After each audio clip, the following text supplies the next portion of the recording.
Hello friends, welcome back to my YouTube channel magic of cooking. तो friends, আবারও চলে এসেছি আপনাদের সামনে নতুন একটি রেসিপির সাথে। আর আজকে রেসিপি হচ্ছে পটলের ভাপা রেসিপি। তো আজকে আমি পটল ভাপাটা সম্পূর্ণ ইউনিকভাবে করব, আর কিভাবে করব আমি আজকে সেটাই আপনাদের সাথে শেয়ার করব।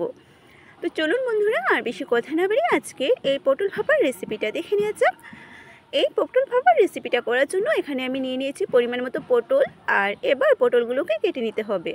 সামনের আর পিছনের অংশটাকে কেটে তারপর পটলের গায়ের খোসাগুলো হালকা হালকা ছাড়িয়ে নিতে হবে। পুরো খোসা ছাড়াবো না, হালকা করে খোসাটা ছাড়াবো। আর পটলের গায়ে হালকা হালকা একটু চিড়ে দেবো, যাতে মশলাগুলো ভালো করে ভিতরে চলে যায়। তো দেখুন, এখানে আমি দুটো কেটে নিয়েছি, ঠিক এইরকম করে সবগুলো কেটে নেব। তো সবগুলো পটল আমার কাটা হয়ে গেছে, কেটে ভালো করে ধুয়ে নিয়েছি। তো এবার একটা বড় পাত্রের মধ্যে আমি পটলগুলোকে নিয়ে নিয়েছি। মানে ভাপাটা তৈরি করার জন্য পটলের মধ্যে এবার সব মশলা এক এক করে অ্যাড করে নেব। প্রথমে দিয়ে দিলাম নুন, আর এবারে দিয়ে দিলাম জিরে বাটা। তো এবার দেখতেই পাচ্ছেন আমি আজকের পটল ভাপাটা জিরে বাটা দিয়ে করব, সর্ষে বাটা দিয়ে করছি না। এটাই ছিল আজকের ইউনিক ইনগ্রেডিয়েন্টস। তো তারপরে দিয়ে দিলাম হলুদের গুঁড়ো, আর দিয়ে দিলাম কাঁচা লঙ্কা বাটা, আর দিয়ে দিচ্ছি সর্ষের তেল।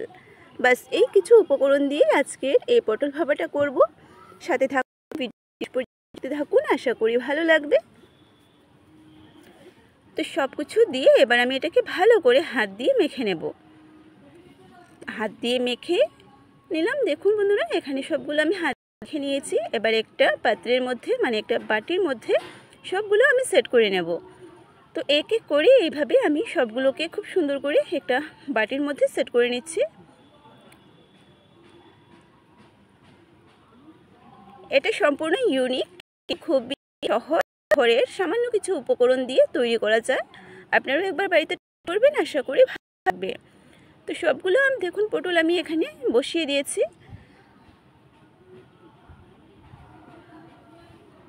এবার যে মশলাটা আমি পটলের মধ্যে দিয়ে মেখেছিলাম, সেই মশলাটার আমি এবার পটলের মধ্যে আবার দিয়ে দিচ্ছি।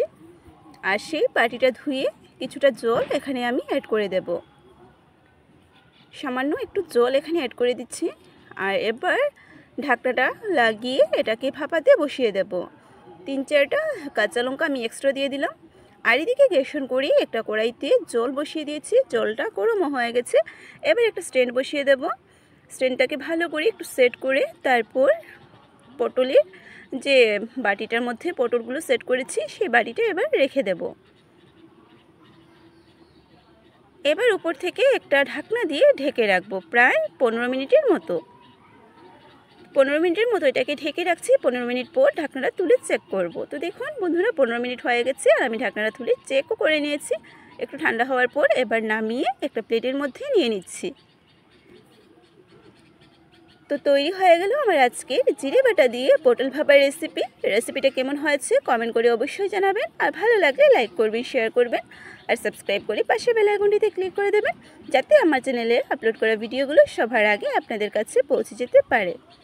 আবারও চলে আসবো আপনাদের সামনে এইরকম নতুন নতুন রেসিপির সাথে।